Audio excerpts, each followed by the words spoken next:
ఒక పద్ధతి ప్రకారం ఒక గోబెల్స్ ప్రచారంలో భాగంగా వాళ్ళకి సంబంధించిన ఎల్లో మీడియా అంటే ఓ ఈనాడు, ఓ ఆంధ్రజ్యోతి, ఓ టీవీ5 వీళ్ళకు తోడు ఏ రకంగా వీళ్ళు ఉంటారు, ఏ రకంగా చంద్రబాబు నాయుడు ఉంటాడు, ఏ రకంగా ఓ దత్తపుత్రుడు ఉంటాడు, ఏ రకంగా వీళ్ళకు బీజేపీ పార్టీలో కూడా వీళ్ళకి సంబంధించిన మనుషులే అక్కడ కూడా ఉంటారు, వాళ్ళు కూడా ఏ రకంగా అందరూ కలిసి ఒకే కోరస్గా ఏ రకంగా అబద్ధాలకు రెక్కలు గట్టి ప్రచారం చేస్తారు, ఒక వ్యవస్థీకృత క్రైమ్ ఏ మాదిరిగా చేస్తారు అని చెప్పి మీకు ఇంతకు ముందు కూడా విపులంగా కూడా చెప్పడం కూడా జరిగింది.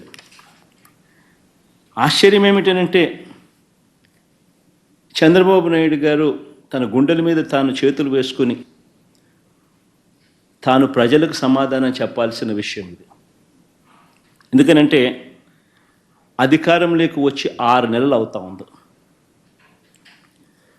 మొత్తం ప్రభుత్వం యంత్రాంగం అంతా కూడా చంద్రబాబు నాయుడు గారి చేతుల్లోనే ఉంది, మా దగ్గర లేదు, మా చేతుల్లో లేదు.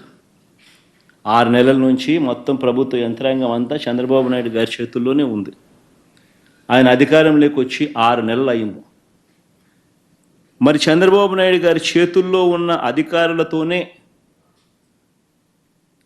తానే బడ్జెట్ తయారు చేయించి అసెంబ్లీలో తానే ప్రవేశపెట్టాడు. అందులోని అంకెలు కూడా చంద్రబాబు గారే పెట్టారు. చివరికి ఆ లెక్కలను కూడా కాన్స్టిట్యూషనల్ బాడీ అంటే కాగ్, ఒక రాజ్యాంగ వ్యవస్థ, ఒక రాజ్యాంగ సంస్థ కాగ్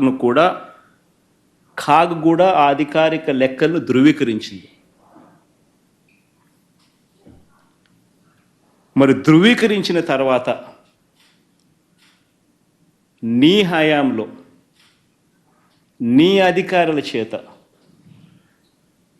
నీవు ప్రవేశపెట్టిన బడ్జెట్, నీవు ప్రవేశపెట్టిన నీ లెక్కలను కాగ్ కూడా, కాన్స్టిట్యూషనల్ బాడీ కాగ్ కూడా ఆడిట్ చేసి ధృవీకరించిన తర్వాత అది కూడా, ఆ రిపోర్ట్ కూడా నువ్వు కూడా అసెంబ్లీలో నువ్వే టేబుల్ చేసిన తర్వాత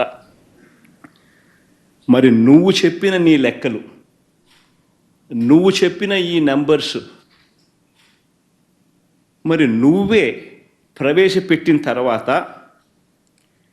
ఈ అప్పుల గురించి మీరు ఖరారు చేసిన వివరాల మీద మీరే ఒప్పుకోకపోతే